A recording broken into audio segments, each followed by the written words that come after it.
रहस्य। स्कूल में घंटी बजी और सब बच्चे अपनी क्लास में बैठ गए।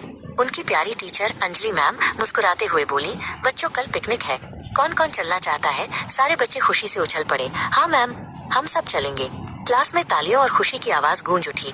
रवि ने अपने दोस्त राजू को ताली मारते हुए कहा, ये सबसे अच्छी पिकनिक होगी। अगली सुबह सभी बच्चे समय पर स्कूल पहुंच गए। एक बड़ी सी बस उनका इंतजार कर रही थी। अंजलि मैम और ड्राइवर सुरेश अंकल ने सबको बस में बिठाया। बस में गाने बज रहे थे, बच्चे हंस रहे थे और मजेदार खेल खेल रहे थे।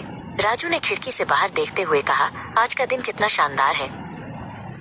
बस तेजी से आगे बढ़ रही थी, तभी अचानक एक जोरदार आवाज हुई, धड़ाम। बस का टायर फट गया था। अंजलि मैम चिंतित होकर ड्राइवर सुरेश अंकल से बोली, ड्राइवर अंकल, अब हम क्या करें? सुरेश अंकल ने कहा, मैम टायर बदलने में कम से कम 1 घंटा लगेगा। बच्चे बस में बैठे बैठे बेचैन हो गए। सोनू ने कहा, मैम हम थोड़ी देर इधर उधर घूम कर आते हैं। अंजलि मैम ने उन्हें जाने की इजाजत दे दी, लेकिन चेतावनी दी, ज्यादा दूर मत जाना। बच्चों की टोली पास के जंगल के रास्ते पर निकल पड़ी। चलते चलते उन्हें एक पुरानी टूटी हुई चारदीवारी दिखी। पिंकी ने उंगली से इशारा करते हुए कहा, देखो वहाँ एक बहुत बड़ी पुरानी हवेली है। गेट पर लिखा था, तारामंडल हवेली। राजू की आंखों में चमक आ गई। चलो एडवेंचर करते हैं। मीना थोड़ी सहमी हुई थी। नहीं, ये जगह थोड़ी अजीब लग रही है।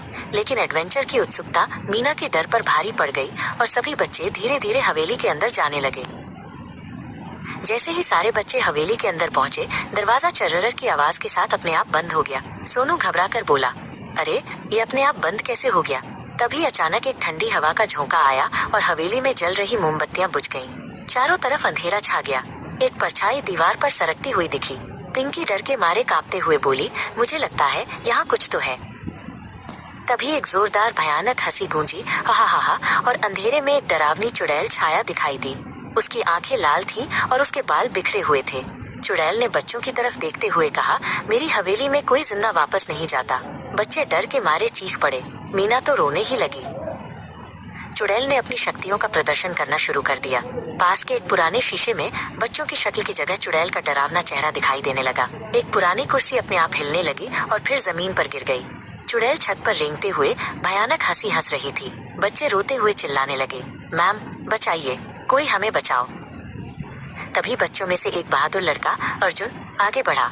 उसने सबको हिम्मत देते हुए कहा, सब डरो मत, चुड़ैल सिर्फ अंधेरे से हमें डरा रही है। अर्जुन तेजी से हवेली से बाहर भागा। उसे याद आया कि बस में सुरेश अंकल के पास एक टॉर्च है।